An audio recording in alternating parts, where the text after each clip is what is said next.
Vamos a presentar a Andrés García. Él es coach y speaker certificado de los Estados Unidos en la primera Escuela Mundial de Liderazgo John Maxwell, con estudios en comunicación social y psicología. Ha sido también igualmente entrenador mental de deportistas élite, quienes han obtenido medallas de oro en Juegos Olímpicos y otras justas internacionales.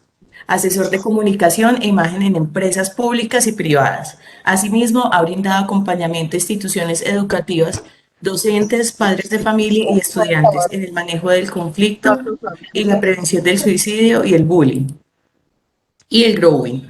Escritor y columnista de opinión, Premio de Periodismo San Gabriel Arcángel e India Catalina, por sus aportes en la producción audiovisual regional. Y actualmente es el jefe de Relaciones y Comunicaciones de la RAP Eje Cafetero. Le damos la bienvenida a nuestro coach Andrés. Andrés, buenos días, ¿cómo estás? Buenos días. Hola, buenos días, qué gusto saludarlos. ¿Me escuchas, Mónica? Sí, Andrés, te escuchamos perfecto. Bueno, fantástico. Muchísimas gracias por esta invitación. Un abrazo muy grande, muy fraterno para todos nuestros docentes del Quindío, para todos estos héroes de la formación, para todas las personas que están Se va a tomar este apartamento para todas las personas que con su apostolado de manera estoica, con su compromiso, están sembrando semillas para transformar nuestra sociedad desde el lugar donde se debe transformar, desde la educación. Un saludo muy afectuoso para nuestro gobernador, el doctor Roberto Jairo Jaramillo, que es un apasionado de la educación, es un hombre que cree en la educación, cree en los jóvenes, cree en las familias, cree en los docentes, y por eso estamos nosotros aquí acompañando este proceso principalmente.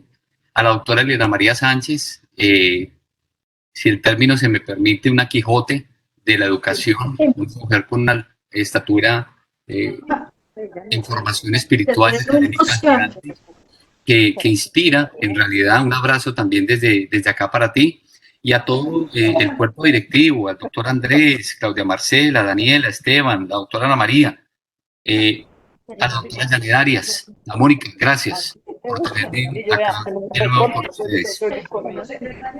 Mis maestros, mis profesores, mis docentes, quiero contarles que la información que les voy a compartir hoy, después de que nos hemos encontrado en ExpoU el año pasado, de que hace algunas semanas nos vimos en el centro de convenciones de allí de Armenia, y después tuve ocasión de reunirme con los estudiantes del Instituto de la Tebaida, a quienes les mando un fuerte abrazo, pues en este día de la reinducción docente, qué fantástico poder escuchar a nuestra secretaria y a nuestros directores socializar cómo está estructurada la secretaría y cuáles son esos procesos de apoyo que permiten que este gran engranaje pueda dar frutos. Pero este gran engranaje, con toda la importancia que tiene, no logra el alcance que queremos si en las aulas, si en el retorno a la presencialidad, no logramos conectar con esos estudiantes y amar los estudiantes. Que ese es prácticamente el mensaje que les quiero dar el día de hoy. No basta con amar lo que se hace y con hacer lo que se ama. Hay que amar a quien se le da, a quien se le entrega. Esos conceptos que les voy a compartir no pretenden ser letra escrita sobre piedra, ni mucho menos. Respeto profundamente el conocimiento y la experiencia que ustedes tienen, los años de formación, pero sí es invitarlos a que abramos una ventanita dentro del proceso para que contemplemos de pronto nuevas formas de tocar al estudiante, de llegar a su corazón, de llegar a su mente, de despertar ese amor por el conocimiento y también nosotros de reinventarnos cada día. La pandemia nos lleva a replantear muchas de las cosas que hemos venido haciendo, mucha de la forma como hemos venido actuando, muchos de nuestros comportamientos, de nuestras conductas, de nuestros hábitos. Charles Darwin lo decía, la especie que evoluciona no es la más fuerte, sino la que mejor se adapta. ¿Qué tanto nos estamos adaptando como profesores, como docentes a los nuevos cambios que nos está implicando esta pandemia? ¿Nos vamos a quedar quejándonos? ¿Nos vamos a quedar temerosos? ¿O vamos a salir adelante por ese estudiante que amamos? Los conceptos que les voy a compartir provienen de mi acervo laboral, de mi experiencia en sectores de la educación, en la formación y de grandes maestros que sigo y estudio. Yo sería muy arrogante, y no es mi intención decir, estos son principios que yo he vivido Habla más boba. o que yo haya dicho. Existe una Sí, posibilidad pero no me da, de poder acceder a información y a conocimiento, y entre ese conocimiento, pues yo quisiera citar algunos de los maestros, como Mario Alonso Puig, como José Antonio Fernández, como Cisco Paz, Luis Hay, Wayne Dyer, John Maxwell, Laín García Calvo, todos ellos vertedores en mí de grandes apuestas y conocimientos. Así que me voy a permitir compartir pantalla sobre la base de esta introducción y por favor me confirman si la están viendo. Sí, Andrés, en estos momentos estamos viendo tu presentación. Perfecto, gracias. Recobrar el valor de la docencia. Les quiero contar una historia. Hace algunas semanas me encontraba yo en Bogotá cumpliendo con una comisión del trabajo. Como les explicaron, yo soy el jefe de Relaciones y de Comunicaciones de la RAP Eje Cafetero, una entidad que está absolutamente comprometida con esta región, con Caldas, con Quindío, con Risaralda, con Tolima y con el tema de la educación puntualmente.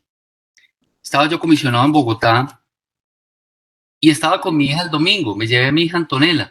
Me gusta citar mucho a mi hija porque Antonella es para mí mi gran maestra, tiene 12 años. Creo yo que yo le enseño cosas a ella, cuando en realidad todo el tiempo aprendo cosas de ella. Los niños nos enseñan a enseñar. Estábamos en Usaquén un domingo, compartiendo en familia. Quienes han tenido la oportunidad de conocer en el norte este sector de Bogotá, ven que los domingos pues salen los artesanos, los proyectos de emprendimiento, las familias y presentan los productos artesanales que producen a mano. Eso es un festín para quienes amamos los detalles, las artesanías. Y me encontraba yo con un grupo de amigos, con mi hija, cuando particularmente me llamó la atención una tienda. Y cuando llegué a esa tienda, había cristalería de todo tipo. Habían floreros, habían vasos, habían botellas. Me pareció muy lindo el trabajo, pero me llamó en especial la atención una jarra de vidrio, grueso, muy bien elaborada, pesada. Y yo dije, esta es la jarra que yo estoy buscando para tomar mi agua, para mis alimentos. Entonces, claro, allí estaba yo con mi hija y le pregunté a la dueña del proyecto de emprendimiento, le dije, ¿qué cuesta la jarra? Y me dijo, esta jarra vale 80.000 pesos. Y yo dije, ¿cuánto? 80.000 pesos una jarra. Me dijo, sí, señor, como podrá ver, la jarra no es de cualquier cristal, es un cristal que ha sido trabajado en el fuego mucho tiempo, tiene unos bordes, y comenzó a describirme las bondades de la jarra que saltaban a la vista, porque en realidad es una jarra muy bonita, una jarra consistente, transparente en vidrio, muy bonita, sencilla pero bonita. Entonces yo le dije, ¿y los vasos a cómo son? Para comprar la jarra y los vasos. Y me dijo, cada vaso vale 25. Y yo, 25.000 pesos cada vaso.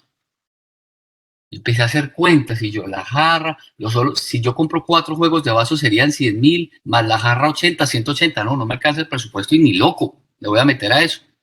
Y mi hija ahí al lado, mirando, escuchando, como lo hacen permanentemente los estudiantes en clase y fuera de clase, en el aula y en el descanso, a la entrada del colegio, a la salida de este.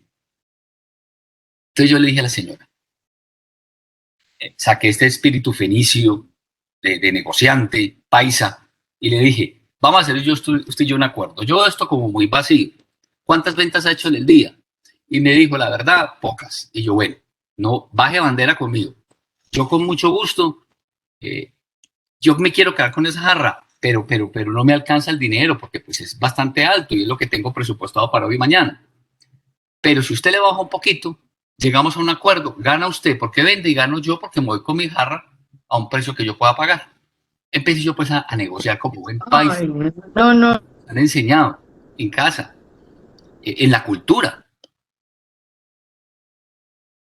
Finalmente empezamos a hablar, a negociar, los vasos me los dejó en 20 y la jarra le bajó 20.000 pesos. Claro, yo quedé feliz, porque si cada vaso no me valía 25, sino 20, y la jarra no me valía 80, sino 60, pues yo me sentía no solamente que había adquirido un buen producto, que lo quería, sino que me sentía ganador, porque había logrado convencer a aquella persona en este diálogo, en esta negociación, de que yo podía adquirir este producto. Cuando cerramos el trato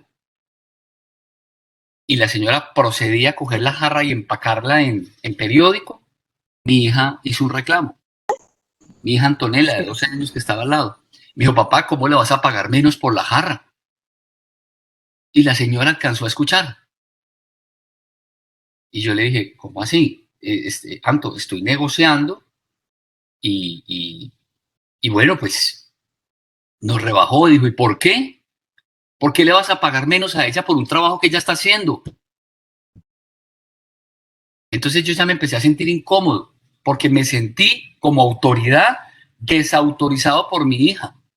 Fuera de eso, a portas de que la negociación se me cayera y que me tocase pagar más dinero o que me viniese sin la jarra. Entonces me empecé fue a incomodar en la situación. Entonces alguien que tenía al lado, yo le dije, por favor, llévate la niña mientras yo termino acá de negociar y me llevo mi jarra. Ya en eso llegó más gente, entonces la señora se perdió un poco, empezó a atender a otro y me dijo, ¿cuánto fue que negociamos? Y yo esto. Y negociamos lo justo. Yo a la señora no le robé. Llegamos a un acuerdo sobre la base de mis procesos mentales de negociación, creyendo hacer lo que debo hacer y haciéndolo frente a mi hija. Entonces le pedí a alguien, llévate la niña para yo poder negociar, porque pensaba, me va a dañar el negocio. Finalmente la señora quedó contenta, yo quedé contento, pagué un poco menos por la jarra, siguió siendo en mi concepto alto el valor, pero pagué menos. Y ahí fue cuando yo salí y en la esquina retomé la mano de mi hija y le dije, Antonella, eso no se hace. ¿Por qué me desautorizas frente a la vendedora? Tenemos que cuidar nuestra economía doméstica. El dinero que yo tengo en este bolsillo es para ti y es para mí. Y empecé con una serie de lucubraciones, de sustentaciones, de argumentaciones. Y mi hija me decía, pero es que no le estás pagando lo justo. Ese día yo tuve una gran lección. Y es que nosotros no enseñamos lo que sabemos. Nosotros enseñamos lo que somos. Entonces, aquí se establece una diferencia. Y me llena de emoción. Porque yo me precio de procurar darle a mi hija la mejor formación, pero era ella la que me estaba tocando a mí. Era ella la que me estaba diciendo, papá, esto no se hace. Tú no puedes pasar, en otras palabras me lo quería decir, por encima de los intereses de las demás personas. Si tú me has enseñado que el trabajo hay que respetarlo, pues eso es lo que me estaba diciendo. Ella no me lo dijo con las palabras, pero era lo que yo estaba entendiendo. Yo tengo que comenzar a respetar el trabajo de los demás. Entonces yo me pregunto, maestros, ¿cuántas veces en la vida podemos estar en clase creyendo, con todo el respeto de lo que sabemos, que lo que enseñamos es lo correcto, cuando en realidad nosotros estamos enseñando con nuestra actitud no verbal, con nuestro comportamiento, con nuestra mirada, con nuestra manera de aproximarnos a los estudiantes, lo que somos? Y ellos están registrando allá lo que somos. Los estudiantes, tú puedes estar diciéndoles algo en clase, pero si tu conducta es distinta en el descanso, con otro profesor, si le estamos diciendo a los estudiantes en clase, Por favor, hay que trabajar en equipo, hay que ser respetuosos. Y llegamos a la sala de profesores y no nos hablamos con el profesor que tenemos al lado. Es la enseñanza realmente que el joven, que el estudiante está aprendiendo. Si estamos buscando ser ventaja en el descanso, en otro escenario, a la salida del colegio, de la institución educativa, los estudiantes son unas esponjas, los seres humanos estamos aprendiendo constantemente. Eso es lo que van capturando. Y esa es la enseñanza y el aprendizaje que ellos están teniendo. La otra gran lección que me dio mi hija ese día es que la verdad no está en quien enseña. La verdad está en buscar juntos el conocimiento. Mis profesores, mis profesoras, ¿cuántas veces llegando a clase con una clase muy bien preparada, creemos que podemos llegar como a buen puerto sobre la base de la estructuración, de la metodología implementada, y resulta que en el fluir de la charla, de la conversación, vamos encontrando unas apreciaciones, unos conceptos, vamos interlocutando con los jóvenes y nos vamos dando cuenta que se van generando nuevas posibilidades de entender algo que de pronto nosotros mismos no lo habíamos visto desde entonces. Entonces, yo quería iniciar esta reflexión de hoy plantando estas semillas porque por encima de cualquier formación o experiencia, yo me siento un agricultor del pensamiento. Si a mí me dicen cómo le gustaría autodefinirse como un agricultor del pensamiento, como alguien que está escarbando constantemente en su mente, autoobservándose para identificar qué de lo que está haciendo puede ser mejor. Y esa es mi invitación. ¿Qué de lo que estamos haciendo hoy? ¿Qué de lo que están haciendo mis maestros y mis maestras en el Quindío puede ser mejor? Ahora en el retorno a la presencialidad. Tú ya no eres aquel viejo hábito. Tú ya no eres aquella vieja creencia que tuviste hace 20, 30 años, 5 años. Eres un nuevo ser. Y esta pandemia nos tiene que cambiar, nos tiene que despertar, nos tiene que llevar a ser mejores seres humanos, a ponernos en los zapatos de los demás. Nos ha cambiado la relación en el otro, por el otro y para el otro, en procura del conocimiento. Yo estoy convencido de que nosotros tenemos que salir a construir la escuela que hoy no existe. ¿Y a qué me refiero con ello? Ese ejemplo de lo que les conté, viví y nos saqué con mi hija en la negociación de la jarra, lo que fue una casualidad se volvió una causalidad. Me ha llevado y me invitó a pensar de manera distinta, a cómo puedo yo entender la manera en cómo el niño piensa. Hay que enseñar desde el cerebro que aprende, no desde el cerebro que imparte información. Porque si nosotros enseñamos desde nuestros conocimientos únicamente, sentimos que cumplimos con el propósito y chuleada la tarea. Pero si enseñamos desde el cerebro que aprende, vamos a poder interpretar por qué ese niño o esa niña, ese estudiante o esa estudiante razona como razona. Y créanme que se van a fortalecer o se van a crear vínculos fantásticos entre lo que es el maestro y lo que es el estudiante. Yo he tratado de buscar muchos términos para una persona que da felicidad. ¿Cómo se le dice a alguien que da felicidad? Felicitador. No existe. ¿Cómo se le dice a alguien que da bienestar?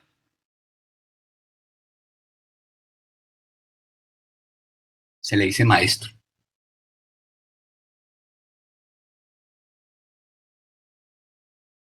Se le dice maestro. Nosotros tenemos que fomentar esa conversación. Tenemos que potenciar los diálogos con los estudiantes. La clase que permanece en silencio, donde el niño o la niña no tiene la oportunidad de expresar lo que lleva adentro, es una clase que se pierde. Porque no se trata de ir a clases. Se trata de compartir con el estudiante, de entender lo que el estudiante está viviendo, lo que está pensando, y poder, a partir de ese entendimiento, mirar este conocimiento cómo le sirve para su vida. Las materias, las asignaturas no son objetivos en sí mismos, son medios, como decía la autora Liliana, a través de los cuales podemos garantizar mejores condiciones de vida para las personas. No puedo estar más de acuerdo con ese enunciado. Pero a veces se nos vuelve el objetivo. Me pasó, no me pasó la materia. Yo sé que existen unos modelos de evaluación y que estamos todavía muy anclados a unos sistemas de educación y que hay que hacer un replanteamiento del modelo pedagógico. Pero mis maestros, ese estudiante que está allí en el aula es un estudiante que quiere ser escuchado, que quiere ser reconocido, que quiere ser valorado. Como el ejemplo de quienes estuvieron presencialmente en la conferencia que dicté en el centro de convenciones de Ben Carson, ¿recuerdan? Ben Carson, o quienes la vieron por internet. Ese estudiante que era rechazado en el colegio y en la casa y terminó siendo el gran primer neurocirujano que existe en el mundo. ¿Cuántos Ben Carson hay en las instituciones educativas? En Montenegro, en Pijao, en Finlandia, en Pueblo Tapao. ¿Cuántos? Así que Son muchísimos. que pueda conectar con ese estudiante, que pueda despertar en el estudiante. Recuerden que la educación no son cubos que hay que llenar, son fuegos que hay que encender.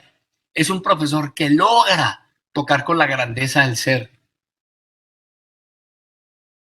Hay que entender el razonamiento de los jóvenes. En una oportunidad le preguntaron a un estudiante, tengo una bolsa y meto 3 bombones. Y luego cojo y meto otros 2 bombones. ¿Cuántos bombones te puedes comer? Y el niño respondió, ninguno. Y el profesor sorprendido, ¿por qué? Tienes 3 bombones y meto 2 bombones. ¿Cuántos bombones te puedes comer? Dijo, ninguno. Dijo, ¿por qué? Porque me vomito. Este niño no razona. ¿Cómo así que tiene 3 bombones y le pongo 2 bombones? Pues son 5 bombones. Y me dice que ninguno porque se vomita. Días después, el profesor hablaba con la mamá que el niño había tenido un ataque de amibas. Y el médico le había dicho delante de la mamá que al niño había que cuidarlo del dulce y que el niño no podía volver a comer tantos dulces y menos en exceso, porque si no iba a tener problemas de azúcar. Y fuera de eso se iba a sentir indispuesto. O sea que el razonamiento que el niño empleó fue perfectamente válido.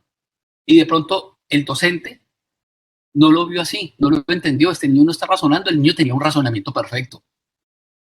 Esto lo podemos traer a la colación del ejercicio diario, mis maestros, y ustedes van a tener muchos más ejemplos del que yo les planteo. Por lo regular, cuando un profesor le pregunta a algún niño, como que se apaga la luz del escenario que es el salón y un foco grande, potente, alumbra a ese niño. Y ese niño comienza con una tormenta de neurotransmisores y se siente expuesto frente al profesor, se siente expuesto frente a los demás. Y la primera respuesta que ese niño da es una respuesta producto del razonamiento. Pero cuando nosotros le decimos, esto no es, mire bien, ¿qué es lo que tengo acá? Esa respuesta ya no es desde el razonamiento, es desde la adivinanza. El niño comienza a adivinar qué es lo que el profesor quiere escuchar. Hay que comprender que las asignaturas no son fines en sí mismos. Hay que comprender que las materias son medios a través de los cuales nosotros como docentes desarrollamos al ser humano.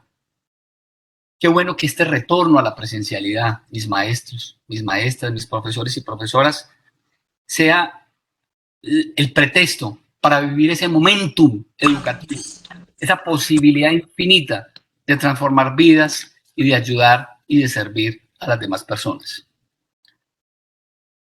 Muchos de ustedes conocen a esta figura. Él era Al-Jurazimi o Al-Jurazimi, un matemático árabe, astrónomo, filósofo, geógrafo, escritor, el padre del álgebra. Él fue el jefe de la biblioteca de la Casa de la Sabiduría en Bagdad. Y a este hombre sabio, a él se le debe el nombre, el origen del guarismo, del algoritmo, proviene de su nombre. En una oportunidad alguien le preguntó, maestro, ¿cuánto vale una persona? ¿Qué tal el calibre de la pregunta? ¿Cuánto vale una persona? El maestro respondió: si tiene ética, vale 1.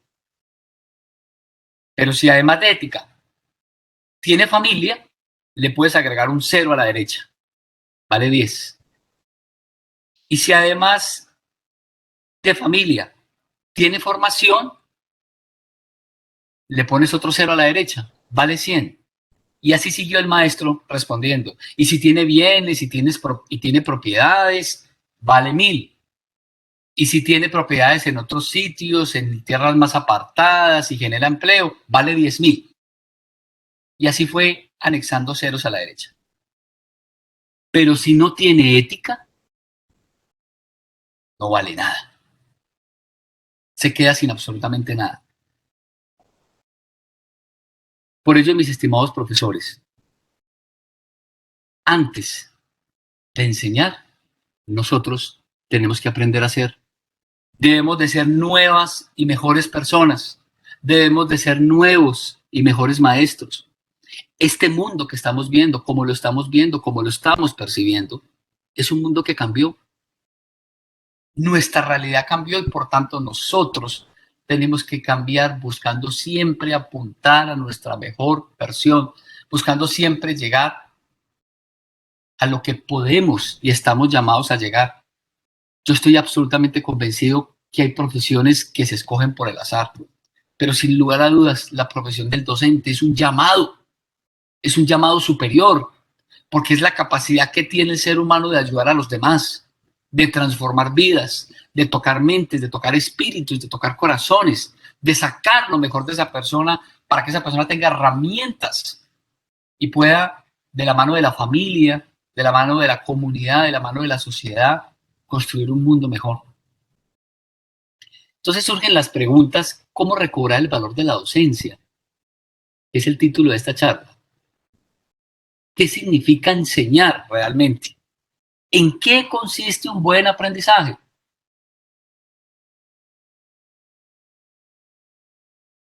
Yo considero mis admirados profesores que se entregan con su pasión, con su profesión, con su apostolado, con su amor, con su entrega, de que hay 2 tipos de profesores.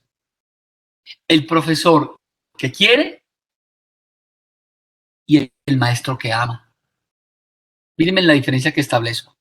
El profesor que quiere hacer bien las cosas está en un nivel aceptable, importante, necesario, pero el maestro que en realidad ama lo que es su profesión, lo que quiere hacer. El profesor que quiere el programa. Claro, lo entiende, lo conoce, lo respeta.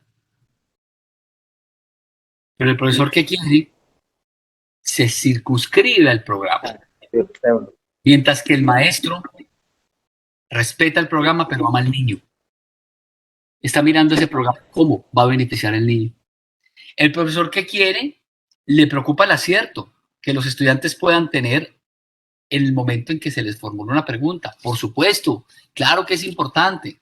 No se trata simplemente de tomarnos las manos, de buscar opciones de integración. No, se trata de avanzar en el proceso pedagógico. Pero el maestro que ama observa que en la equivocación de ese niño hay verdad. Que en ese error que ese niño tiene a la hora de dar respuesta hay un aprendizaje. Y yo les quiero contar algo. La senda hacia el éxito está llena de errores. Y es así como los seres humanos aprendemos. En una oportunidad le preguntaban a Thomas Alva Edison, el inventor de la bombilla, pero ¿no te tomó mucho tiempo y muchos fracasos poder inventar la bombilla? Y él dijo: no, yo aprendí 1000 formas de no hacerlo de manera correcta. Entonces, qué sabiduría, qué inspirador mensaje el de Thomas Alva Edison,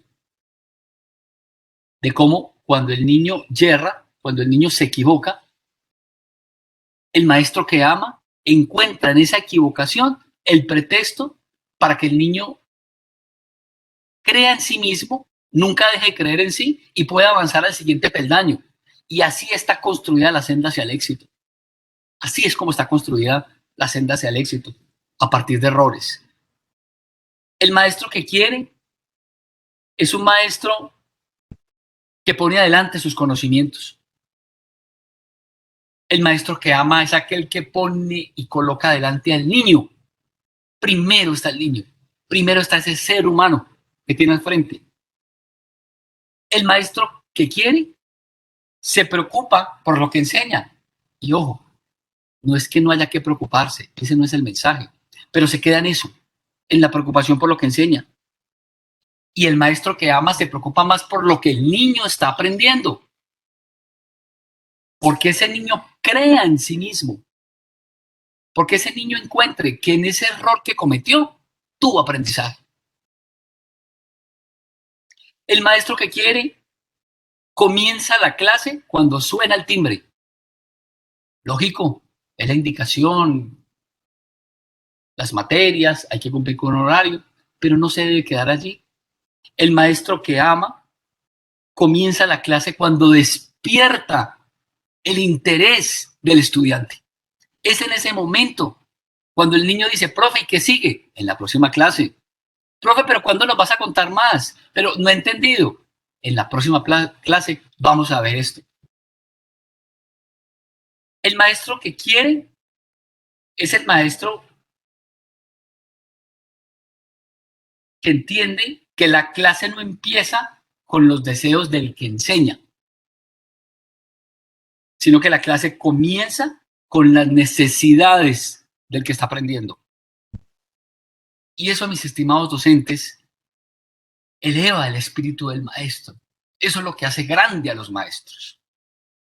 Y yo estoy convencido de que en este equipo no existen uno ni dos, existen cientos, centenares de maestros que aman a sus estudiantes. Porque si en realidad queremos lograr el cambio, el crecimiento transformacional que requieren nuestros jóvenes para poder salir y vivir la vida de la manera en que merecen vivirla, es en la escuela, en articulación con la familia,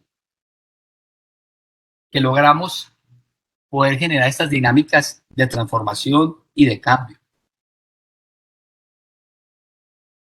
Estas caritas, estos niños y estas niñas que encontramos en nuestras instituciones educativas son el motivo por el cual tú eres maestro.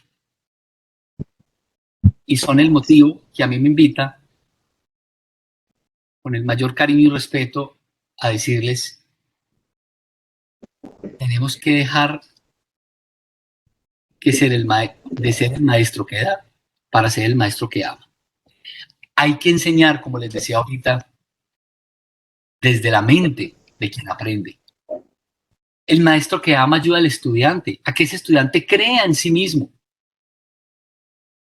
Un maestro que ama no ridiculiza a los niños frente a los otros, porque ese niño se va a sentir mal, y se va a sentir mal con sus compañeros y no va a querer opinar. Miren, estudios certificados evidencian cómo la aversión, la simpatía que un niño pueda tener frente a una materia depende en un altísimo porcentaje del profesor o de la maestra. Que hace sonreír a los niños, no que reír. Es un profesor que por lo regular tiene un método y una pedagogía que conecta con el estudiante y el estudiante ama la clase. Y ese estudiante termina amando esa materia. Y ese estudiante termina amando esa materia porque siente que puede aportarle y comienza a creer en sí mismo. El maestro que ama, ese maestro al que estoy con todo el cariño exhortando a nuestros docentes en el Quindío para que en este ejercicio de reinducción docente lleguemos a las clases, ayudarle a estos jóvenes, se compromete en el querer hacer del estudiante, que el estudiante quiera hacer las cosas. No hay una apatía, no hay un muro, no construye muros, edifica puentes de entendimiento. Es ese maestro que despierta en el estudiante la capacidad para indagar. ¿Y esto por qué? ¿Y de dónde salió? y cómo pudiéramos hacerlo de manera distinta. ¿Y qué sucede si lo hacemos de esta otra forma? ¿O qué hubiese pasado? Despierta esa capacidad por indagar y lo acompaña en la comprensión del fenómeno. Lo acompaña a entender de que existen muchas aproximaciones frente a un mismo hecho. Ese maestro que ama es aquel que diferencia entre contenido, la materia, la asignatura y conocimiento. Esa es la diferencia entre contenido y conocimiento. El contenido es lo que se imparte, el conocimiento es lo que se aprende.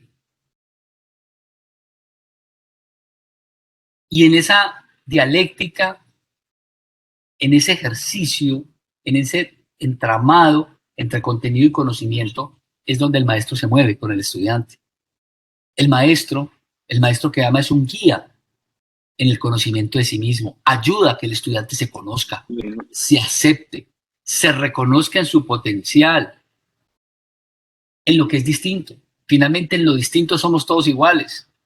Y es un maestro que definitivamente fomenta la creatividad. Es un maestro que ayuda a que los niños entiendan que el triángulo no necesariamente tiene 3 lados, que puede tener ojos, puede tener nariz, puede tener boca. Es un maestro que dota de comprensión al estudiante. Es un maestro que expresa un altísimo respeto por cada uno de los integrantes del aula. Es un maestro que ayuda a que esa mente comprenda. Y mis estimados maestros, no existe un método de enseñanza superior a la capacidad de aprendizaje que tenga la mente humana. Cuando el método que estamos empleando como docentes no funciona, no es el estudiante el que hay que cambiar, es el método el que hay que replantear. Yo no digo que no sirva, pero sí hay que darle giros, porque los estudiantes de hoy son estudiantes activos, son estudiantes que están conectados con las redes, son estudiantes que están expuestos a una aldea globalizada de la que habla McLuhan, cada vez más conectada, casi que tienen la respuesta. Entonces, preparar la clase es un deber de cada maestro, pero preparar la clase muchas veces nos lleva a entender que la mejor clase muchas veces se da sobre la clase que no hemos preparado, porque esa clase ha avanzado, la que tú has preparado, hasta un punto que se generan nuevos puntos de partida hacia el conocimiento. Para todo ello, mis queridos maestros, es fundamental aprender a escuchar. Para poder educar, primero hay que aprender a escuchar. Y nosotros a veces no nos escuchamos. Me refiero a los seres humanos. A pesar de que tenemos 2 oídos y una sola boca, buscamos más hablar que escuchar. Y hay que aprender a escuchar. Hay que aprender a escuchar el cuerpo, hay que aprender a escuchar la familia, hay que aprender a escuchar lo que el universo nos dice, hay que aprender a escuchar al otro. Hay que aprender a escuchar al estudiante. Y escuchar es mucho más del verbo. Oír. Escuchar es leer ese estudiante. Es entender las necesidades del joven. Es saber que ese joven muchas veces viene de un entorno disfuncional. Cuando el maestro que ama escucha al estudiante, su aproximación es indefectiblemente distinta. Es grande. Y esos son los maestros que nosotros merecemos. Por eso les decía que hay que construir la escuela que no existe.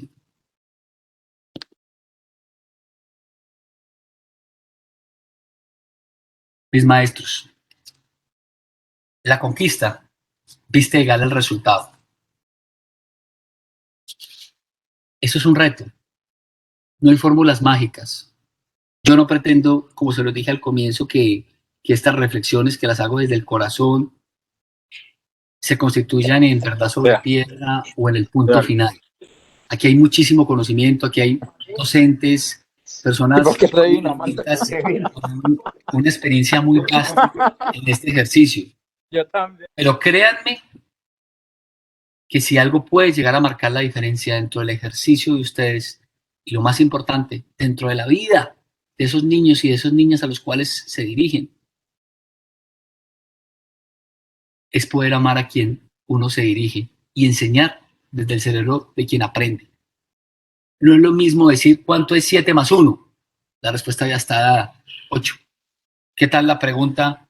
8 es igual a 16 dividido 2, 10 menos 2, 4 más 4, 5 más 3, 11 menos 3. Ser disruptivos, promover el ingenio, la creatividad, hacer a ese joven, a ese estudiante, copartícipe de este ejercicio, aprender a jugar, para jugar a aprender. En ese ejercicio lúdico, el juego es el trabajo del niño, los maestros encuentran un gran acervo, un gran aliado para que el niño ame el conocimiento, para que el niño aprenda, para que el niño confíe en sí mismo. Cierro con lo que les dije ahora. Busquen en el diccionario cómo se le dice a una persona que da felicidad. ¿Cómo se le dice a alguien que da bienestar? Se le dice maestro. Es aquel que ama lo que hace, amando a quien está aprendiendo. Muchísimas gracias.